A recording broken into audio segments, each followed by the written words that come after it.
Hello friends, నేను మీ ఆమెని. Welcome back to my YouTube channel home made వంటలు and blogs. ఈరోజు నేను ఒక మంచి టీ టైమ్ స్నాక్ చేయబోతున్నాను. అదేంటంటే మూంగ్ దాల్ పకోడీ.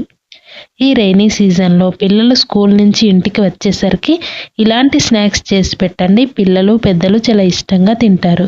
మరి ఆలస్యం చేయకుండా వీడియో స్టార్ట్ చేసేద్దాం. ముందుగా ఒక చిన్న గ్లాస్ పెసరపప్పు తీసుకొని 1-2 సార్లు శుభ్రంగా కడిగి నీళ్లు పోసి 1 గంట పాటు నానబెట్టాలి. ఇలా నానిన పెసరపప్పుని స్టెయినర్లో వడకట్టాలి.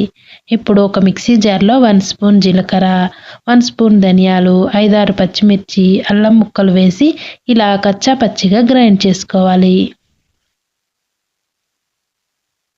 ఇప్పుడు ఒక మిక్సింగ్ బౌల్లో నానబెట్టిన పెసరపప్పు, 1 కప్ శనగపిండి, 1/2 కప్పు బియ్యం పిండి,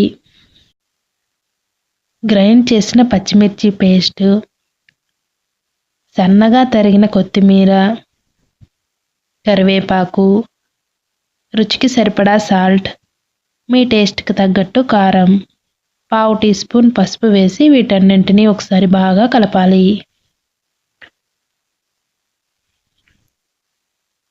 ఇలా కలుపుకున్న తర్వాత ఇప్పుడు కొంచెం వాటర్ యాడ్ చేసుకుంటూ ఇలా పిండి ముద్దగా కలుపుకోవాలి.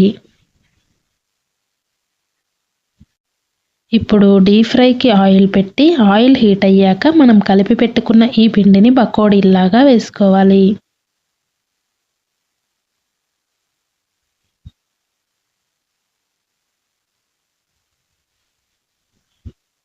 ఇలా వేశాక మంటను మీడియం ఫ్లేమ్లో పెట్టుకొని గరిటెతో అటు ఇటు తిప్పుకుంటూ పకోడీ మంచి లైట్ గోల్డెన్ కలర్ వచ్చే వరకు డీప్ ఫ్రై చేసుకొని ఒక ప్లేట్లోకి తీసుకోవాలి.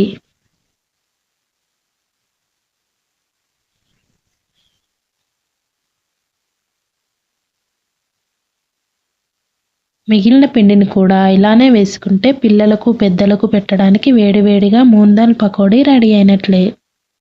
ఫ్రెండ్స్, మీరు కూడా ఈ మూంగ్ దాల్ పకోడీని ట్రై చేసి ఎలా వచ్చిందో నాకు కమెంట్ సెక్షన్లో తెలియచేయండి. అలాగే ఈ వీడియో నచ్చితే లైక్ చేసి మీ ఫ్రెండ్స్ అండ్ ఫ్యామిలీ మెంబర్స్కి షేర్ చేసి ఇలాంటి మరెన్నో మంచి రెసిపీస్ కోసం మన ఛానల్ని సబ్స్క్రైబ్ చేసి నన్ను సపోర్ట్ చేయండి. వీటిని నేనైతే టమాటా సాస్తో అయితే తీసుకున్నాను. మీరు కావాలంటే పైన చాట్ మసాలా వేసుకుని కూడా తినవచ్చు. పైన క్రంచీగా లోపల సాఫ్ట్గా చాలా బాగున్నాయి. ట్రై చేయండి. Thank you for watching.